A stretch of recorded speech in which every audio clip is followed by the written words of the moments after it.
નમસ્કાર, આપ જોઈ રહ્યા છો યુટીસી ન્યૂઝ। લોકસભાની ચૂંટણી 2024 ત્રીજા તબક્કાનું મતદાન 7મી મે એટલે કે કાલે ગુજરાતમાં મતદાન થવાનું છે। ગુજરાતમાં આ વખતે ભારતીય જનતા પાર્ટી કોંગ્રેસની સાથે સાથે ક્ષત્રિય આંદોલનથી પણ લડી રહી છે। શરૂઆતમાં લાગતું હતું કે ભારતીય જનતા પાર્ટી આ ડેમેજ કંટ્રોલ કરી લેશે, પરંતુ જેમ જેમ ચૂંટણીઓની તારીખ પાસે આવી ક્ષત્રિય સંમેલન મોટું થતું ગયું અને ક્ષત્રિયોએ ખુલ્લેઆમ તલવારો ખેંચી નાખી છે। તેમનું કહેવું છે કે હવે તેઓ ભારતીય જનતા પાર્ટીના વિરુદ્ધમાં મતદાન કરશે।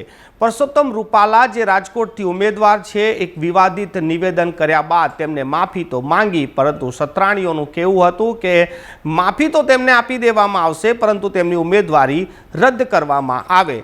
આ મામલે ઘણા આંદોલનો થયા, દેખાવો થયા અને ત્યારબાદ ક્ષત્રિય અસ્મિતા સંમેલનો પણ મળ્યા અને આ સંમેલનોમાં નક્કી કરવામાં આવ્યું કે તેઓ ભારતીય જનતા પાર્ટીના વિરોધમાં મતદાન કરશે। પરંતુ આજના અખબારોમાં એક મોટી જાહેરાત છાપી દેવામાં આવી છે અને આ જાહેરાતોમાં લખવામાં આવ્યું છે કે આ મામલે હવે રાષ્ટ્રહિતમાં માફી આપી દેવામાં આવે અને માફી આપવું એ મહાન કાર્ય છે।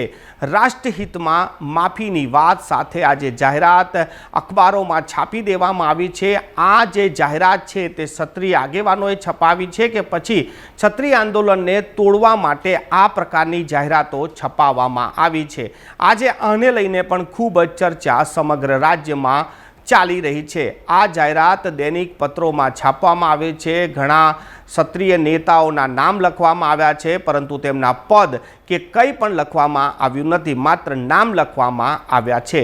આટલી મોટી જાહેરાત કોણે છપાવી હશે, કોના સમર્થનથી છપાવી હશે કે કોને લાભ અપાવવા માટે છપાવી હશે, આ મામલે પણ હવે ક્ષત્રિયોમાં ખૂબ જ ચર્ચા ચાલી રહી છે।